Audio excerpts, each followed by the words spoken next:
Hey guys, welcome back to Yelan app. For today's video, we are going to show you how to use American Express gift card on Amazon.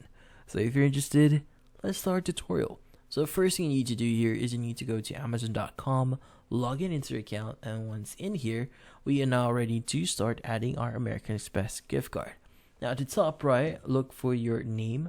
Now from here, once you hover over it, look for your account section and choose the option that says account. Go ahead and click on it.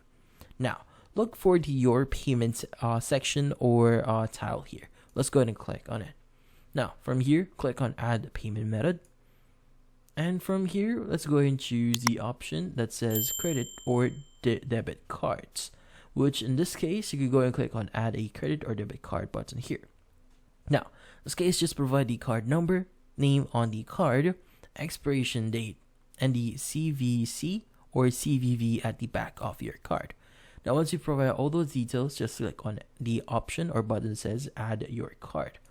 Now, in this case, you could also link your credit card from your bank if you want to, like CD, Discover, Mercury, or US Bank. But in this case, you could go ahead and enter your card details here, click on add card, and you should be able to add your American Express gift card. And that's about it. So, hopefully this video was able to help you. Like and subscribe to Yelan app. Thank you for watching.